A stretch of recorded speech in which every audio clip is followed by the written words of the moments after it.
"This handmade gift looks so cheap," said my granddaughter. Everyone laughed. Next morning, I sold the beach house, where she'd already sent wedding invitations. Sometimes the cruelest wounds come from those we love most. I never thought my own family would see me as disposable until that moment when laughter replaced gratitude. If you're watching this, hit subscribe and let me know in the comments where you're tuning in from. My story isn't just about revenge. It's about reclaiming what was always mine: dignity. I spent 3 weeks crafting those small knitted dolls, my arthritic fingers working long past the point of pain. Inside one of them, nestled where no casual observer would find it, I'd hidden my grandmother's diamond, the one my late husband James had reset for our 50th anniversary, the same diamond Amber had been hinting about for months. When I arrived at my granddaughter's birthday party in her Beacon Hill townhouse, the doorman didn't recognize me. I had to show ID to enter a home I'd helped finance. That should have been my first warning. "Grandma Eleanor's here," announced my son Richard without looking up from his phone. His voice carried the same tone he used when noting the weather might turn stormy, mild inconvenience wrapped in obligation. The room smelled of expensive perfume and pretension, designer clothes, strategic networking, champagne flutes that never emptied. I clutched my small gift, wrapped in paper I'd carefully selected from the stationery store where Amber had worked during college. Back then, she'd proudly shown me her employee discount. "Time for presents." Vanessa, my daughter-in-law, clinked her glass. "Amber, darling, start with the small ones." My granddaughter's eyes locked on the tiny package in my hands. I stepped forward, offering it with a smile I'd practiced in the mirror that morning. "Happy birthday, sweetheart." She took it with manicured fingertips, her diamond tennis bracelet catching the light. A gift from Logan, her fiancé, who watched from across the room with the detached interest of someone evaluating a potential investment. The room hushed as she peeled back the paper. Inside the box were 2 knitted figures, painstakingly created to resemble Amber and Logan on their upcoming wedding day. Amber lifted them with 2 fingers, holding them away from her cream-colored dress as though they might stain it. "This handmade gift looks so cheap," she declared, her voice carrying across the silent room. Then she laughed, a practiced, tinkling sound. "Grandma, you know we have a registry at Neiman Marcus, right?" Logan snickered. "Perfect for the donation pile." The room erupted in laughter, Richard's too loud bark, Vanessa's tittering, Logan's friends' snorts. My cheeks burned as though I'd been slapped. I began, wanting to explain about the diamond hidden inside, the hours of work, the meaning behind it. "Mother, perhaps we should talk about getting you some help with your finances," Richard interrupted, placing his hand on my shoulder. "These little crafts show you might have too much time on your hands." I looked around the room, seeking a single sympathetic face. My grandson Thomas, standing in the corner with his camera, met my eyes with quiet apology. That small kindness nearly broke me. I left early, the sound of laughter following me out. At home, illuminated by the harsh blue light of my computer screen, I found an email from Amber with wedding vendor contracts for my signature and payment. The venue? My beloved Cape Cod beach house, the one James and I had purchased 40 years ago, the one where I'd scattered his ashes. "We've already sent the invitations," her message declared. "The designer starts renovations next month. Your old furniture will need to go." My hands trembled as I closed my laptop. For the first time in decades, I felt something calcify inside me, a hardening where softness had always lived. The morning after Amber's party, I woke to a text from Richard. "Mom, found a wonderful retirement community in Brookline. Made an appointment for us next week, just to look." I deleted it without responding. Through my bedroom window, I could see the Boston skyline, buildings glinting in the May sunshine. How many decisions had been made in those towers that altered people's lives without their consent? Was I now just another elderly statistic to be managed? My beach house keys sat on my nightstand. I grabbed them and my purse, suddenly desperate to see the property before the renovations began. The drive to Cape Cod took longer than usual. My hands gripped the steering wheel with unnecessary force, making my arthritic joints scream in protest. When I arrived, there was already a strange car in the driveway, a sleek black SUV I didn't recognize. Pushing open the front door, I heard voices from the great room. "The wall between the kitchen and dining area can definitely come down," a woman was saying. "Mrs. Thompson won't mind. She's barely here anyway." I stepped into the doorway. Amber, Vanessa, and a stylish woman with an electronic tablet were standing in my kitchen. My kitchen, where I'd taught Amber to make James's favorite clam chowder when she was 9. "Actually, I do mind," I said quietly. They spun around, Vanessa recovering first. "Eleanor, what a lovely surprise. We were just discussing some small updates for the wedding." Taking down a weight-bearing wall is hardly a small update. I set my purse on the counter. "Who approved these changes?" Amber stepped forward, all honey and concern. "Grandma, we talked about this. Remember? Last Christmas? You said we could use the house and make it perfect for the ceremony." "I said you could use it. I never agreed to demolition." "It's not demolition, it's modernization," the designer interjected, as if I were a child who couldn't grasp basic concepts. "The property has wonderful bones, but the aesthetic is rather dated." I walked to the living room window, gazing out at the Atlantic. James and I had saved for 10 years to afford this view. The designer followed, flipping through images on her tablet. "We're thinking white everywhere. Walls, furniture, fixtures, clean, minimal, Instagram ready." On the mantel, I noticed the photo of James and me on our 40th anniversary was missing. In its place sat a mood board labeled Hamptons Chic. "Where's my photograph?" I asked. Vanessa glanced around vaguely. "Oh, we've carefully packed some of the more personal items for safekeeping during renovations." That night, after they left, I searched the house. In the garage, I found 3 boxes labeled Eleanor's Things. Inside was the photograph, along with James's books, our anniversary album, and the small knitted dolls from Amber's party, tossed in without care, the diamond still hidden inside. My phone rang. It was Richard. "Mom, about that retirement community tour." "I can't talk now, Richard. It's important we start planning for your future. The fees have quite a waiting list.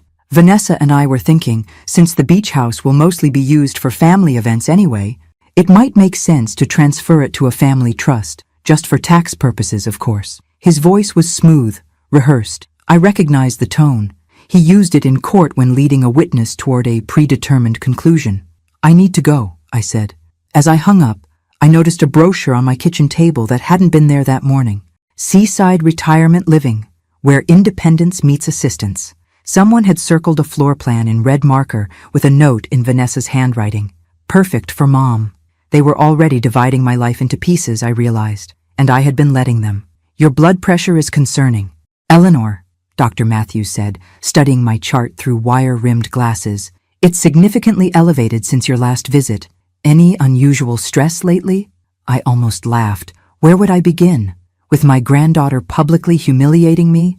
My son plotting to control my assets? The strangers redecorating my home without permission? "Some family tension," I said instead. Dr. Matthews removed his stethoscope. "At your age, with your history, stress isn't just uncomfortable. It's dangerous. I've seen patients your age hospitalized after family conflicts triggered cardiac events." His words hung between us. I'd survived James's death, breast cancer in my 60s, and a lifetime of challenges. Would I let my family's betrayal be what finally took me down? "I'm adjusting my approach to certain relationships," I said carefully. Later that day, I met Judith, my oldest friend, for lunch at our favorite cafe in Back Bay. Unlike me, Judith had never remarried after losing her husband. "Men are like desserts," she'd once told me. "Wonderful treats, but not necessary for survival." She listened without interruption as I detailed the past month's events, her fork suspended midway to her mouth when I described the knitted dolls incident. "And the diamond?" she finally asked. "Still inside the doll as far as I know. They didn't even examine the gift closely enough to find it." Judith set down her utensils. "Eleanor, this isn't just disrespect. They're systematically maneuvering to control your assets. Richard mentioned a family trust. Of course he did. Once your properties are in a trust he controls, you'll be receiving an allowance from your own money." She leaned forward. "Has he asked for power of attorney yet?" I nodded. 3 times since Christmas. I've been putting him off. "Thank God for that, at least." She reached for my hand. "Eleanor, I've watched you give everything to that family. Your time, your money, your emotional energy. What exactly are you getting in return?" The question struck me like a physical blow. What was I getting? Certainly not respect, not consideration, not even basic gratitude. "They're my family," I said weakly. "No, they're people taking advantage of your gentle nature. There's a difference." On my way home, I stopped at a small neighborhood bank where James and I had kept a safe deposit box for decades. Inside were birth certificates, our marriage license, and James's collection of rare coins, things the family didn't know about. That evening, my grandson Thomas called. "Grandma, are you okay? You left the party so suddenly." His concern warmed something in me that had gone cold. "I'm fine, dear. Just tired. I heard Dad talking about the beach house. Are they really planning major renovations without asking you?" So Thomas had noticed. In a family of takers, he alone seemed troubled by their behavior. They seemed to have many plans I wasn't consulted on. There was a pause. "Grandma, I found something you should see.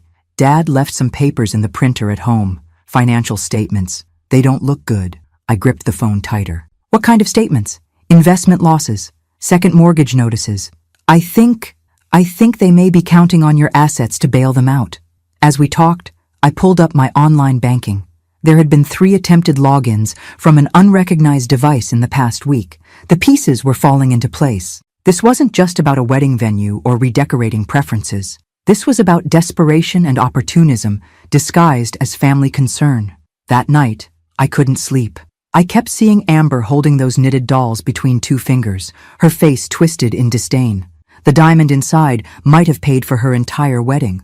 Had she bothered to look deeper than the surface? Perhaps it was time I stopped looking deeper for redeeming qualities in them as well. The next morning, I called Marcus Cooper, an estate attorney James had introduced me to years ago. He agreed to meet me for coffee that afternoon, his voice betraying surprise at my urgency. "Bring any financial documents you can," he advised. "And Eleanor, come alone." The cafe was quiet, tucked away on a side street. Marcus had aged since I'd last seen him, more white in his beard, deeper lines around his eyes, but his handshake was still firm, his gaze direct. "James would be troubled by what's happening," he said after I'd explained the situation. "James expected better from his son," I replied. Marcus spread the documents Thomas had sent me across the table, studying them through reading glasses. "These investment losses are substantial, plus a second mortgage, credit card debt. Richard is underwater financially. And I'm the life raft." "Precisely." Marcus looked up. "Eleanor, I've seen this scenario play out dozens of times. It rarely ends well for the parent. What would you advise? Protect yourself. Immediately." He leaned forward. "Where are your assets currently?"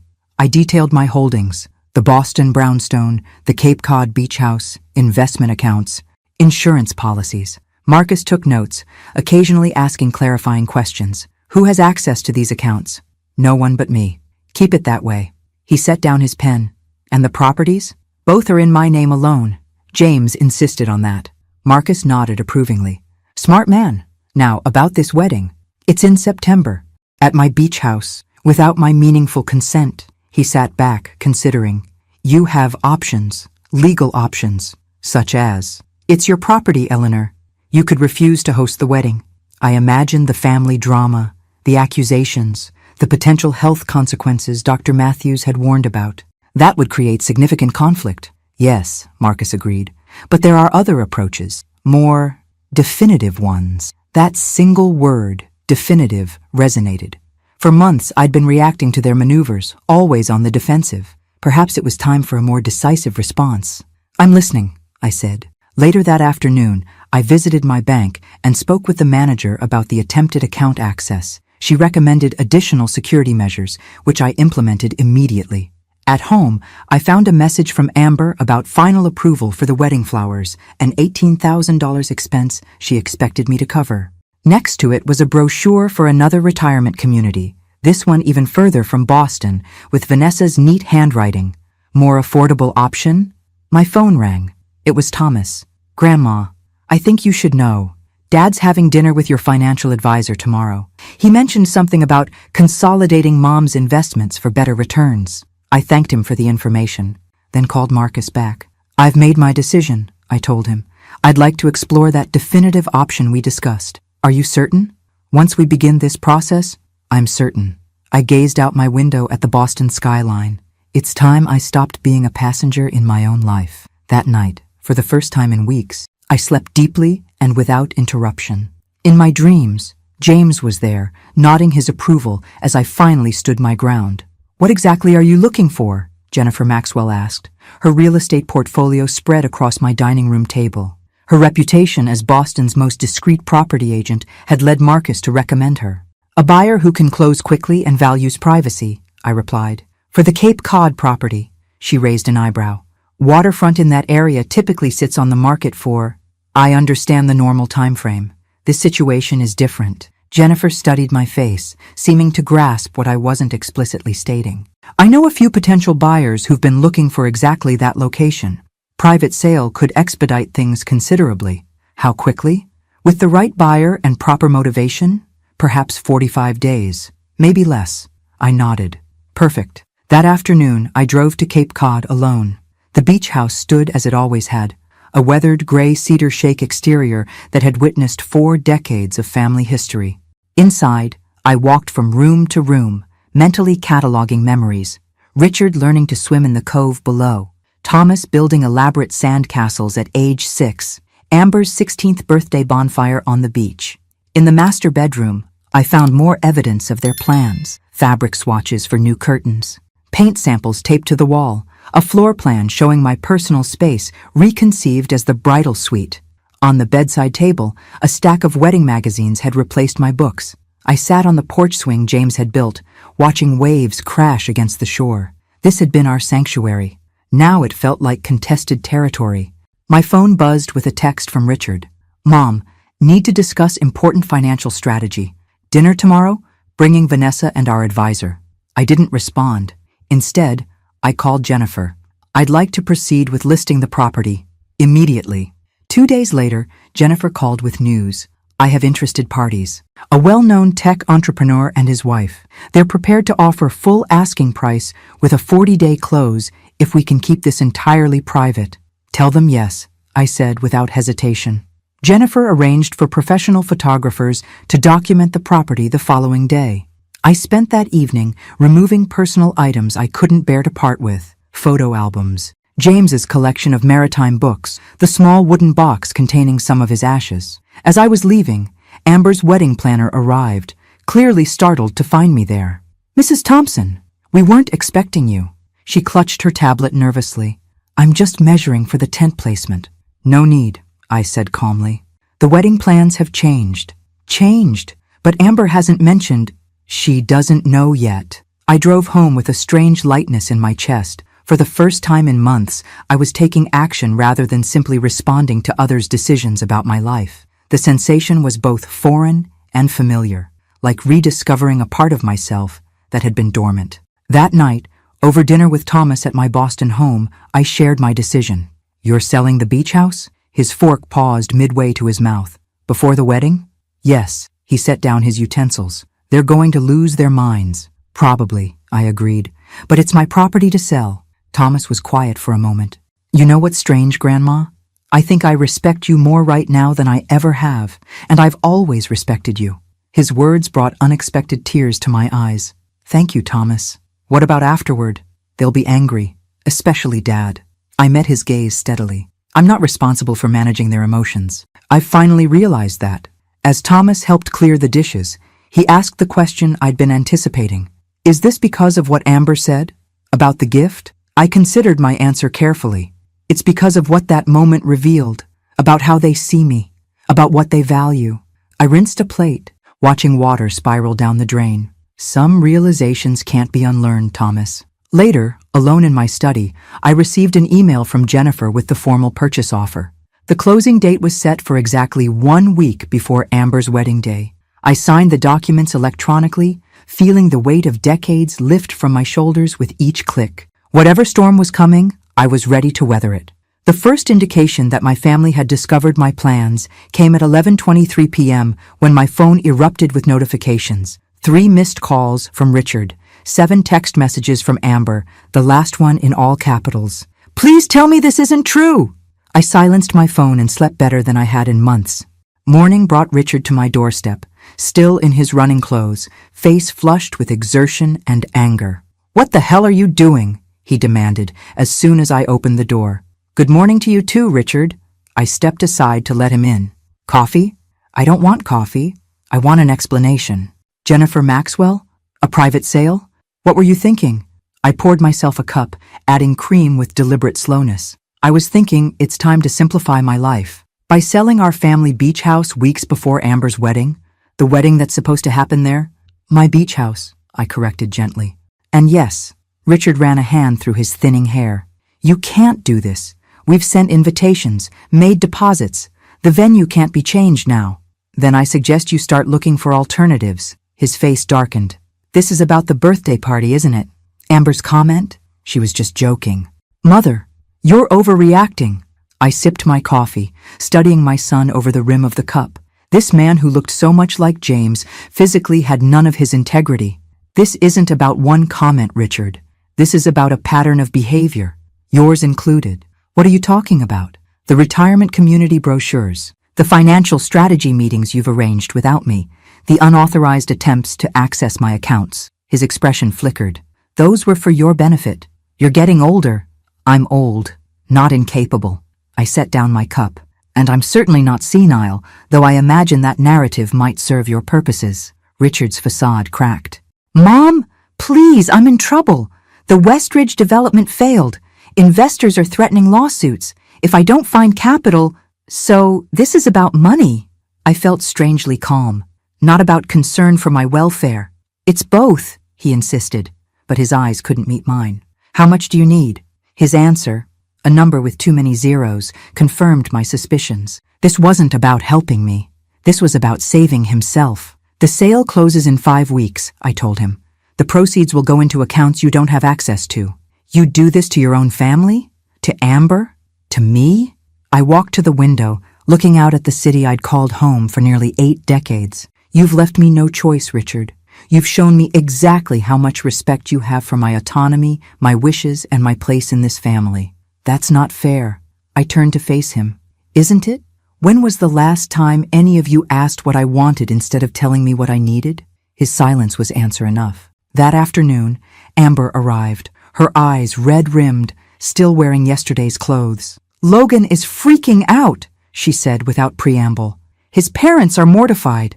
Do you have any idea how this makes us look? The old Eleanor would have comforted her, apologized, found a way to smooth things over. But that woman was gone, replaced by someone who finally recognized her own worth. About as bad as I looked when you mocked my gift in front of everyone, I replied calmly. Amber flinched. That was different. I was just being honest. So am I. The house is being sold. The wedding needs a new venue. But why? Why would you do this to me? I studied my granddaughter, beautiful, privileged, and utterly blind to anyone's reality but her own. I'm not doing anything to you, Amber. I'm doing something for myself. As she left, storming out with theatrical indignation, I felt no satisfaction, only a quiet certainty that I was finally standing in my own truth after decades of accommodation. That evening, I received an unexpected visitor. Logan, Amber's fiancé. Mrs. Thompson, he began awkwardly. I wanted to talk to you directly, without interference. I invited him in, curious about this unprecedented solo visit. I came to apologize, he said, surprising me, for laughing at your gift. It was disrespectful. I studied him, searching for the manipulation behind the apology. Why now? He looked down at his expensive shoes. Because I'm starting to see things differently. The way everyone's reacting to your decision. It's shown me a side of this family I hadn't noticed before. For the first time, I glimpsed something genuine in this young man.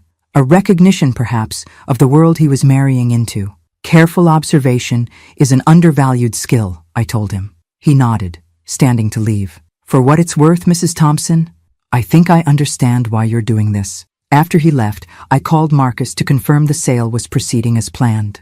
Whatever emotional hurricanes might be brewing in my family, my course was set. 3 weeks before the scheduled closing date, Jennifer Maxwell called with unexpected news. The buyers want to accelerate the timeline. They're offering an additional $50,000 if we can close in 10 days. I hesitated only briefly. Tell them yes. This development would place the sale completion 3 weeks before Amber's wedding date, creating an even more urgent crisis. I understood the potential fallout, but proceeded anyway. That evening, I invited Thomas to dinner at my Boston home, knowing I needed one ally in the family chaos that would surely follow. The sale is happening sooner, I told him over roast chicken, his favorite since childhood. Next week, he set down his fork. That's decisive. It feels right. I studied my grandson's face. You're the only one I've told. Why me? Because you're the only one who sees me as a person rather than a resource. Thomas pushed his glasses up his nose, a gesture so reminiscent of James that my heart tightened. They're planning an intervention, you know. Dad, Mom, Amber, they think you're having some kind of breakdown. I almost laughed. Of course they do. It's easier to believe I'm mentally compromised than to accept I'm making conscious choices they don't like. What will you do? I considered the question. Stand my ground. Later that night, after Thomas left, I received a text from Richard. Family dinner tomorrow, 7 p.m. My house. Important matters to discuss. The trap was being laid. I replied with a simple, I'll be there, then called Marcus. They're planning an intervention, I told him. Likely to build a case that I'm not competent to manage my affairs. Are you sure you want to attend? His concern was evident. Absolutely. Running would only strengthen their narrative. The following evening, I dressed with particular care, a tailored navy suit James had always admired, pearl earrings, light makeup. The woman in the mirror looked resolute, clear-eyed, not remotely confused or incompetent. Richard's Wellesley home was illuminated like a stage set when I arrived. Through the window, I could see them assembled. Richard pacing nervously, Vanessa arranging food no one would eat, Amber dabbing at her eyes with theatrical precision. Only Thomas, standing slightly apart, seemed uncomfortable with the performance. I rang the doorbell. Richard opened it, his welcoming smile not reaching his eyes. Mom, thank you for coming. We've been so worried. The living room fell silent as I entered. On the coffee table lay printouts of retirement communities, elder law attorneys' business cards, and, most tellingly, blank power of attorney documents. Eleanor, Vanessa stepped forward, her voice dripping with manufactured concern. We're here because we love you. Are you? I set my purse down calmly. How interesting. Richard cleared his throat. Mom, we're concerned about your recent decisions. They seem impulsive, potentially self-destructive. You mean selling my own property? Exactly, Amber interjected. 3 weeks before my wedding. It's cruel, and it makes no sense. I surveyed the room. These people who claim to love me while systematically dismissing my agency. I disagree. It makes perfect sense to remove myself from situations where I'm not respected. Richard exchanged glances with Vanessa. Mom, stress and age can affect judgment. We're just suggesting some protections. For whom, Richard? Me or your financial interests? The room went still. Thomas, from his corner position, couldn't suppress a small smile. I know about the failed development, I continued. The second mortgage, the credit card debt. I know you've been trying to access my accounts. Richard's face drained of color. Who told you? Does it matter? What matters is that you thought you could manipulate me instead of simply asking for help. Vanessa stepped forward. Eleanor, you're clearly confused. I've never been clearer, I interrupted. The house will be sold next week. The proceeds will remain under my control.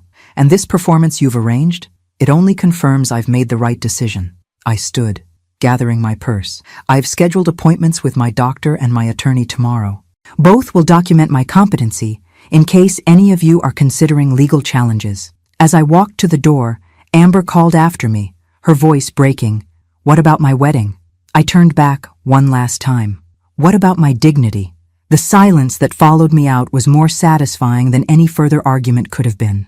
The day of the closing arrived with perfect late summer weather. Clear skies, gentle breeze, the kind of day that had always made the beach house feel like heaven on earth. I signed the final papers in Marcus's office, his presence providing both legal security and moral support. Congratulations, he said as I completed the last signature.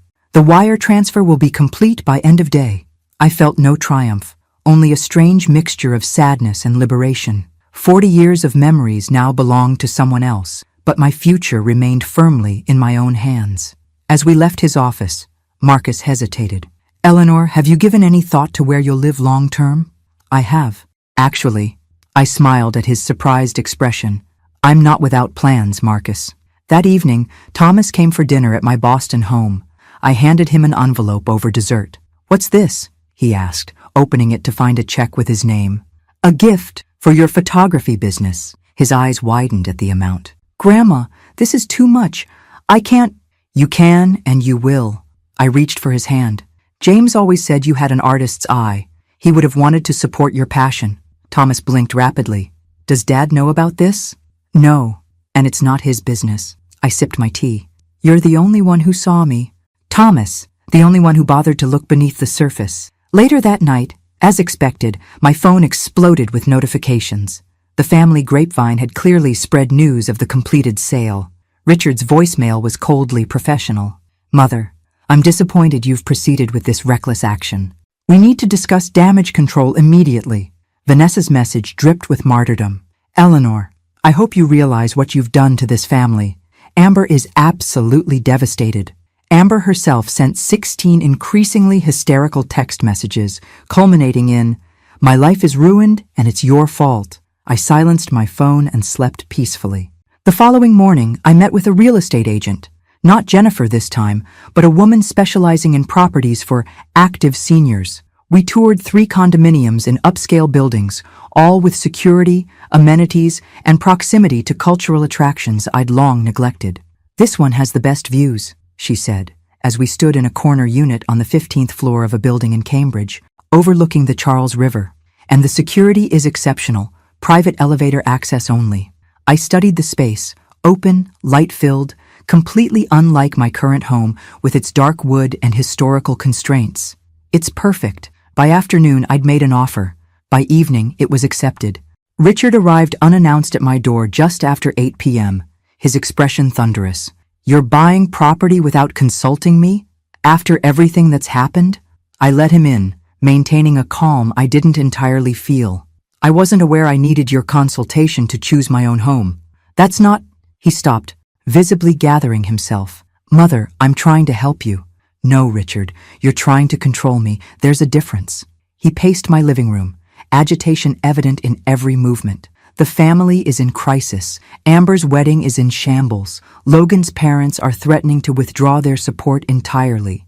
Those sound like problems for Amber and Logan to solve. How can you be so cold? This is your granddaughter's future." I studied my son, this man I'd raised, whose moral compass had somehow swung so far from true north. "Richard, when exactly did my existence become solely about supporting everyone else's dreams without regard for my own? That's not fair, isn't it? You planned to move me to a retirement home without my consent. You attempted to access my accounts without permission. You arranged an intervention based on fabricated concerns about my mental competence, all because I made decisions you didn't like." He had no answer for this. "The new property closes in 3 weeks," I told him.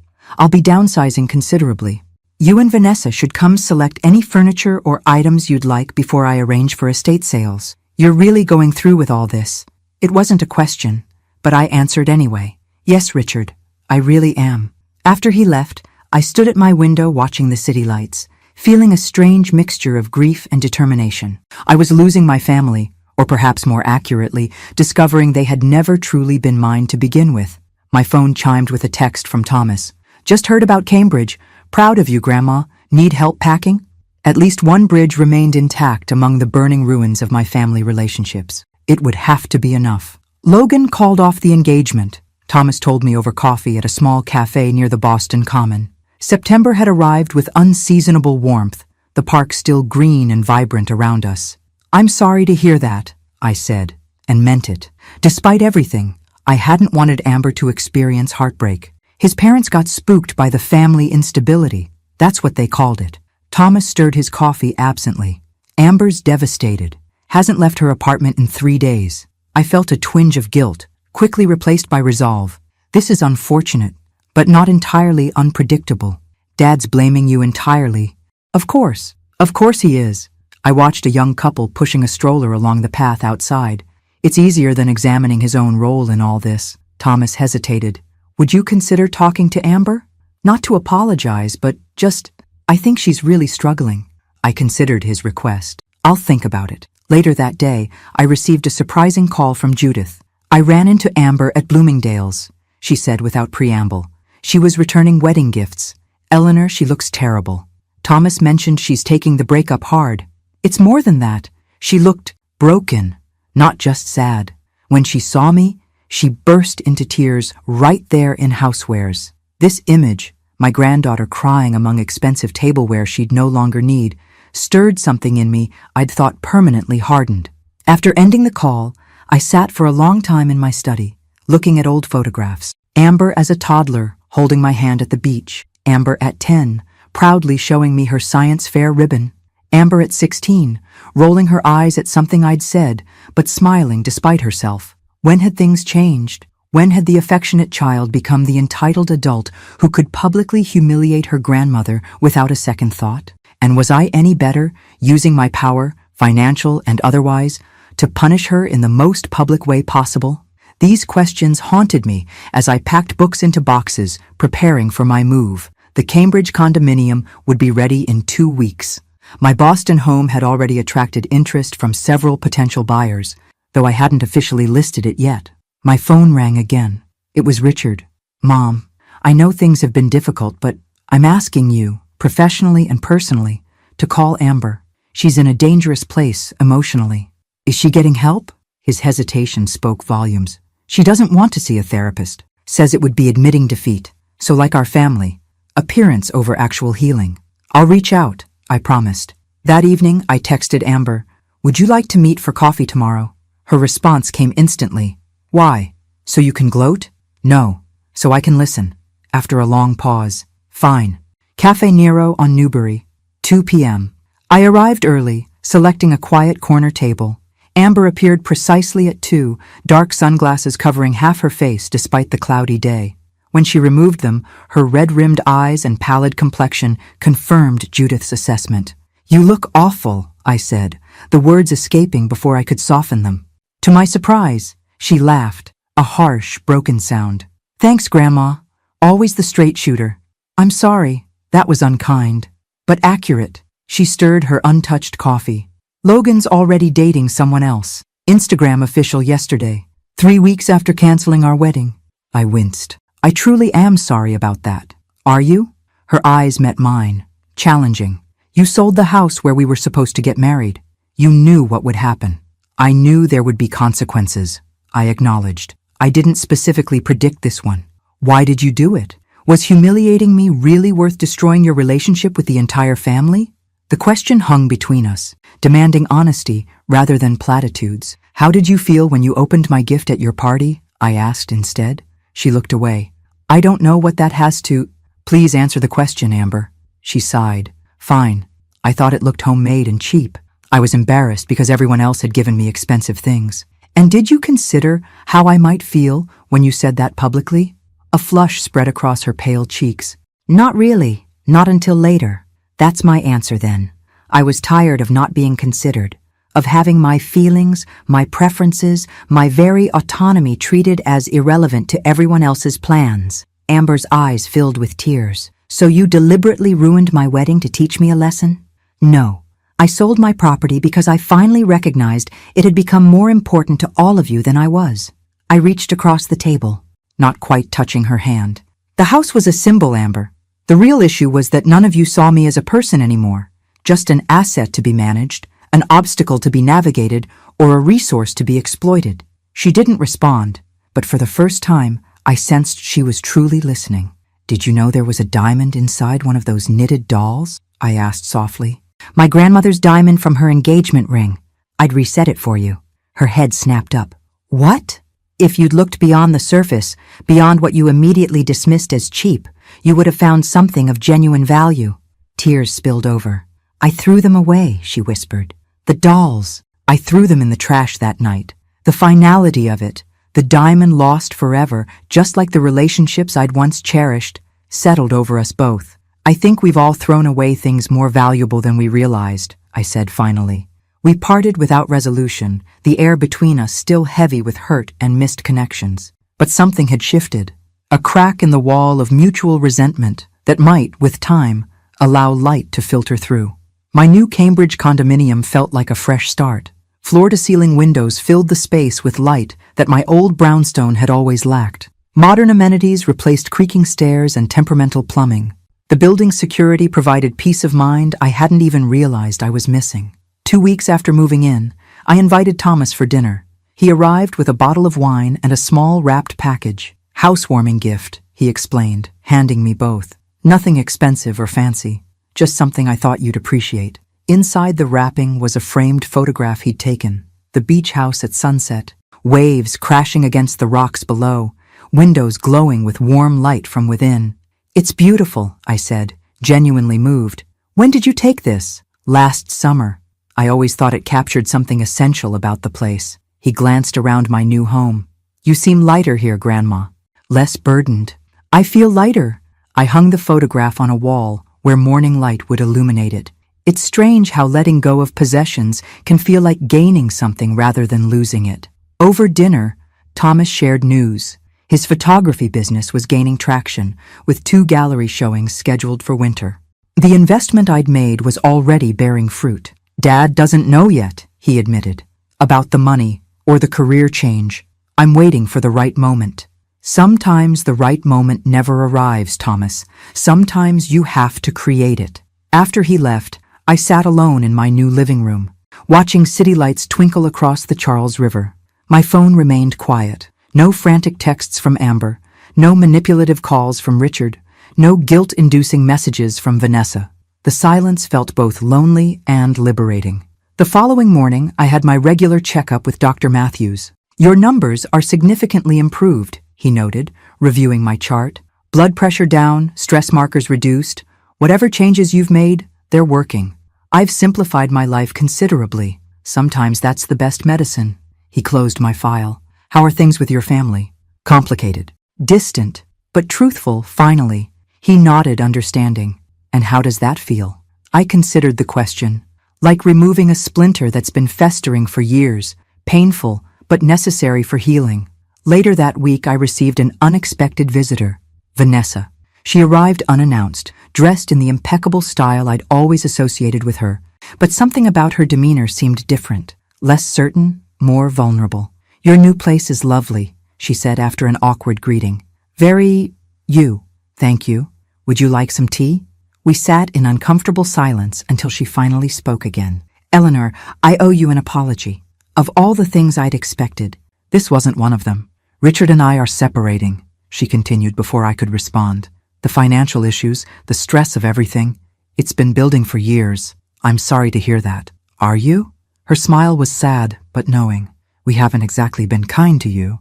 "Family relationships are complex," I offered neutrally. Vanessa looked down at her perfectly manicured hands. "When you sold the beach house, it forced a lot of things into the open. Richard's financial problems, our marriage issues, Amber's relationship with Logan, which was apparently shakier than any of us realized. Sometimes a single action can reveal truth on multiple levels." "Yes," she met my eyes directly. "I want you to know that the retirement community brochures, the suggestions about power of attorney, those were primarily my initiatives. Richard went along with it, but I was the one pushing." This admission surprised me. "Why are you telling me this now?" "Because I've been doing a lot of thinking about the future. About aging, about my own mother, who I treat exactly the way I treated you." She blinked rapidly. "It's not a flattering realization." As she left, Vanessa paused at the door. "For what it's worth, Eleanor, I think you did the right thing. It just took me a while to see it." That evening I called Judith and shared the unexpected visit. "People can surprise you," she said. "Sometimes even pleasantly. It feels like the beginning of something, rather than the end." "Maybe it is," Judith suggested. "Not a restoration of what was, that's gone forever, but perhaps the foundation of something new, something more honest." Later, alone with my thoughts, I found myself reflecting on the knitted dolls and the diamond lost with them.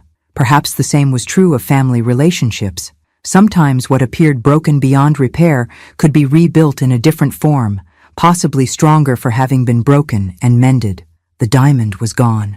The beach house belonged to someone else. The family I'd once known had fractured irreparably. But in their place, something else was emerging.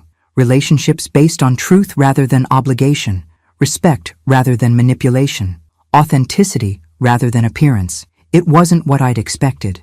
But then, the most meaningful transformations rarely follow predictable paths. On a crisp October morning, I received an email from Richard, the first direct communication since our confrontation weeks earlier. The subject line read simply, "Coffee?"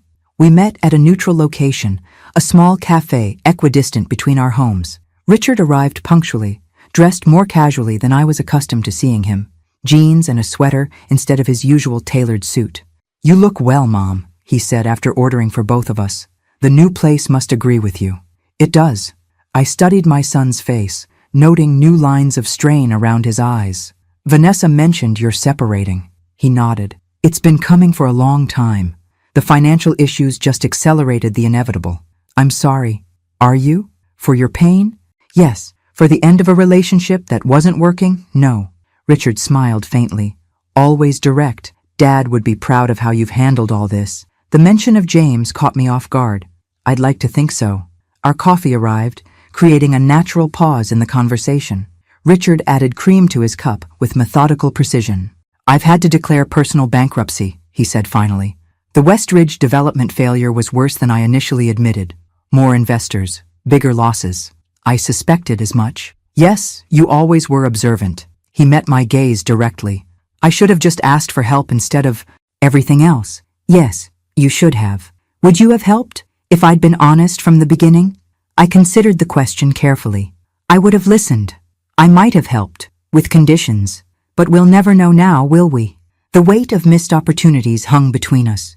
Richard broke the silence first. I've taken a position with a small non-profit legal center, fraction of my former salary, but surprisingly fulfilling. That's a significant change.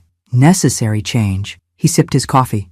I'm staying with Thomas temporarily. He's been remarkably supportive. He's a good man, better than either of us deserve. Richard smiled at this truth. Apparently he's been building a photography business on the side for years. He's quite talented. He is.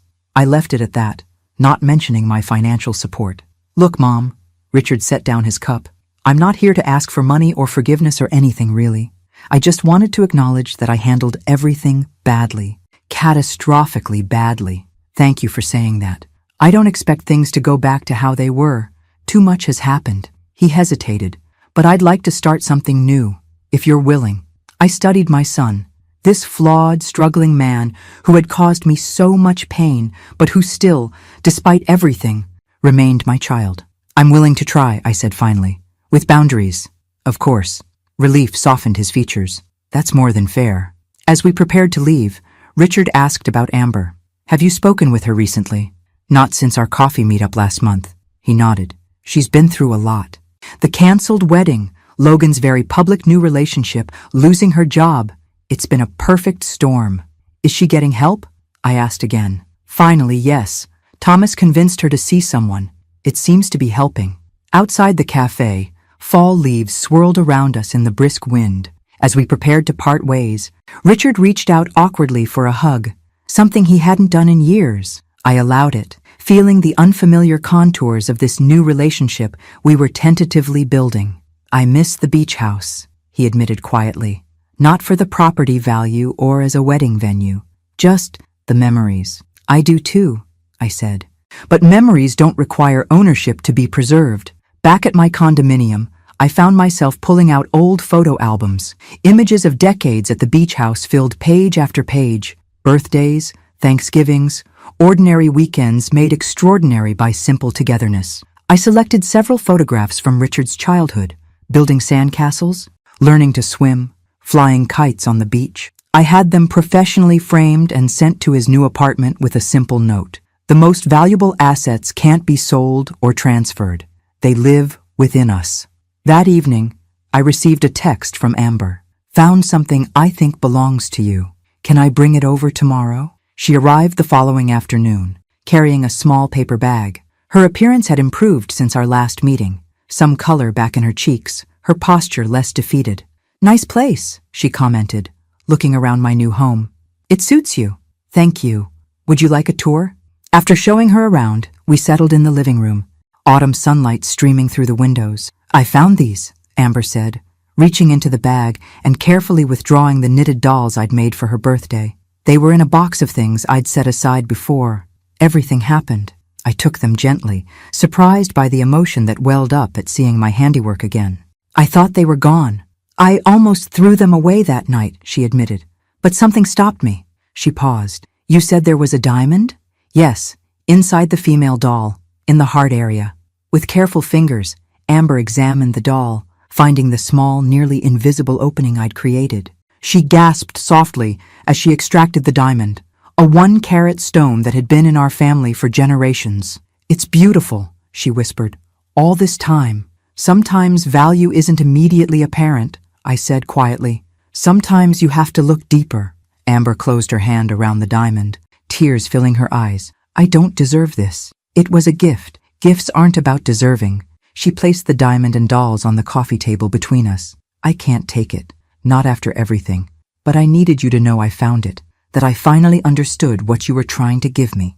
As she prepared to leave, Amber hesitated by the door. I'm in therapy now. It's helping me see things differently.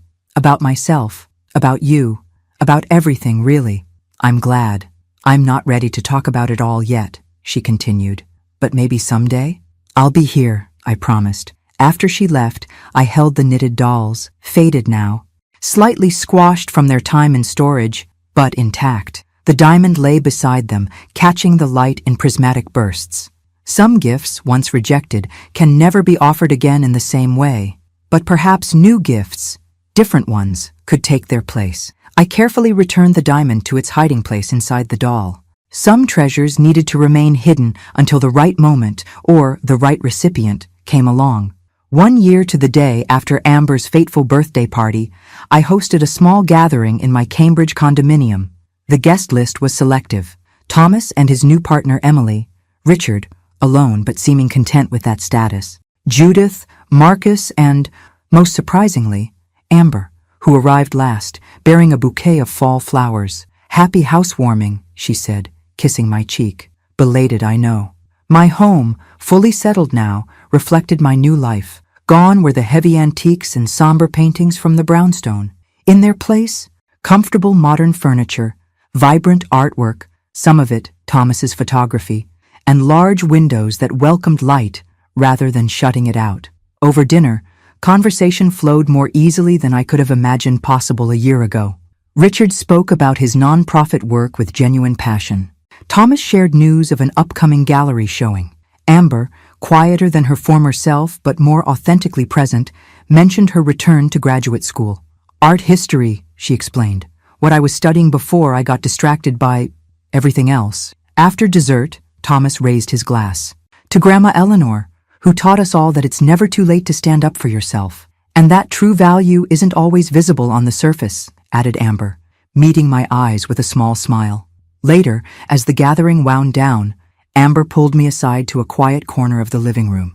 I have something for you, she said, reaching into her purse and withdrawing a small box. Inside was a pendant, a simple silver setting holding a familiar diamond. I know you said I could keep it, she explained quickly, but I had it reset for you. I thought you should wear it now, rather than saving it for someone else's future. I lifted the pendant, watching as it caught the light. It's beautiful. I've been thinking a lot about that day, Amber continued, her voice softer, about why I reacted the way I did. My therapist helped me see that I've spent my whole life chasing approval through material things, appearances, status. I never learned to recognize real value. We teach what we know, I said gently. Your parents raised you to prioritize appearances. Yes, but I'm an adult now. I'm responsible for my own values. She touched the pendant. When you sold the beach house, I was devastated, but it forced me to confront a lot of things about myself, about what I actually want versus what I thought I was supposed to want. And what do you actually want? She smiled, a genuine expression I hadn't seen in years. To create something meaningful, to develop expertise in something that matters to me, to build relationships based on mutual respect rather than utility. Those are worthy goals. They're your goals, Amber said. I just never noticed before. As guests departed, Richard lingered, helping to clear dishes despite my protests. Let me do this one small thing, he insisted. Consider it symbolic restitution. In the kitchen, away from others, he spoke candidly. I met with the new owners of the beach house last month. This surprised me. Really? Why? Closure, maybe. Or masochism. He shrugged. They've changed everything. Different colors, different furniture, different landscaping. It doesn't even look like our place anymore. Did that bother you? Strangely, no. It helped me see that what I've been missing isn't the house itself, but what it represented. Family, stability, connection. He rinsed a plate, handing it to me to dry. Things I nearly destroyed chasing financial security. We all make mistakes, Richard.